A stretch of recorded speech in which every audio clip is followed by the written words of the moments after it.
নমস্কাৰ দৰ্শকসকল, আপোনালোকক আকৌ স্বাগতম জনাইছোঁ আন এটা ভিডিঅ'লৈ।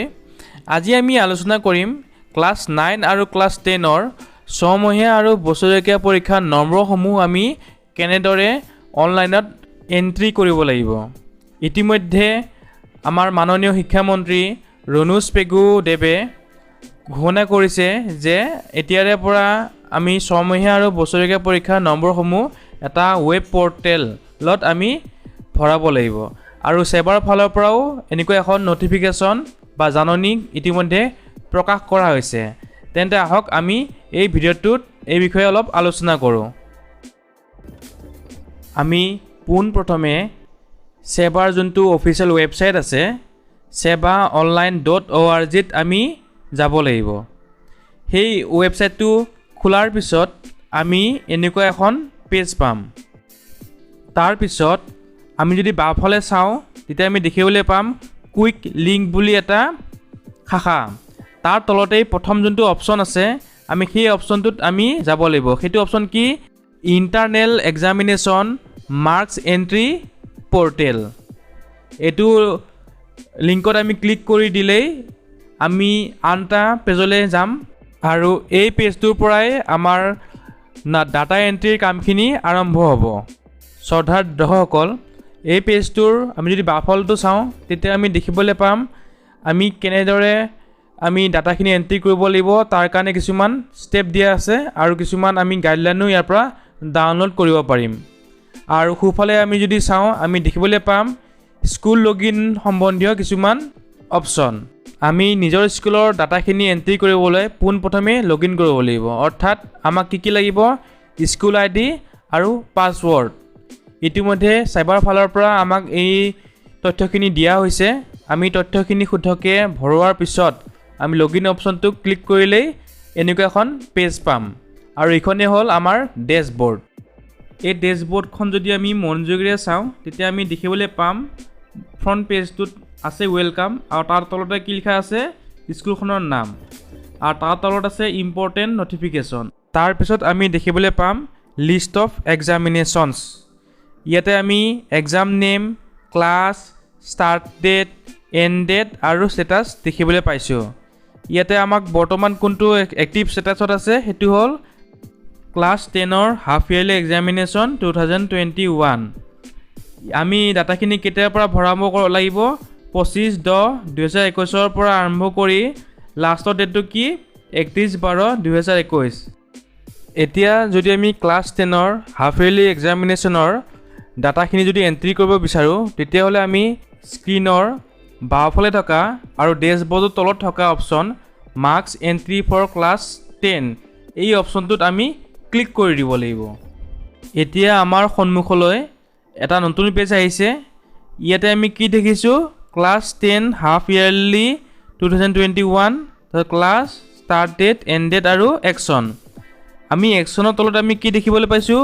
গ' টু মাৰ্কছ এণ্ট্ৰি ছিষ্টেম। অৰ্থাৎ আমি এই অপশ্যনটো যদি ক্লিক কৰি দিওঁ তেতিয়াহ'লে আমি ষ্টুডেণ্টৰ বিপৰীতে আমি কিমান নম্বৰ ভৰাম সেইটো আমি ভৰাব পাৰিম।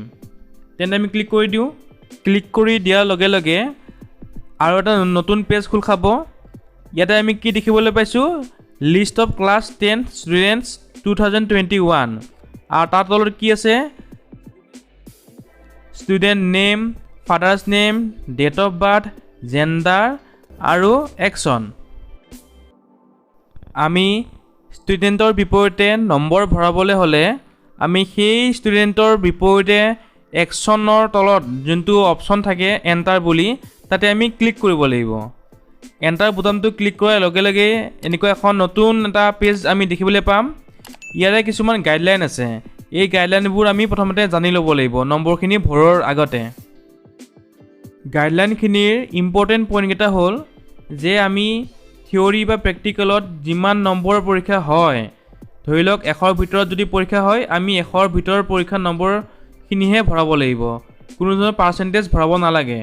ধৰি লওক 100ৰ ভিতৰত পালে 80, তেতিয়াহ'লে আমি 80য়ে ভৰাব লাগিব। বা 90ৰ ভিতৰত পালে 85, তেতিয়াহ'লে আমি 85য়ে ভৰাব লাগিব। আমি কোনো ধৰণৰ পাৰ্চেণ্টেজ বা এনেকুৱা উইটেজ আমি নম্বৰ ভৰাব নালাগে। আনটো গুৰুত্বপূৰ্ণ পইণ্ট হ'ল এইটোৱে যে যদি কোনোবা শিক্ষাৰ্থী বা ষ্টুডেণ্ট কোনো এটা বিষয়ত এবচেণ্ট থাকে তেতিয়াহ'লে আমি তেওঁৰ বিপৰীতে আমি 0 ভৰাব লাগিব। অৰ্থাৎ যদি ইংলিছত যদি এবচেণ্ট থাকে তেতিয়াহ'লে আমি তেওঁৰ নম্বৰৰ এগেইনষ্টত আমি কি ভৰাম 0। সেইটো লাগিলে প্ৰেক্টিকেলে হওক বা থিয়ৰী পাৰ্টে হওক।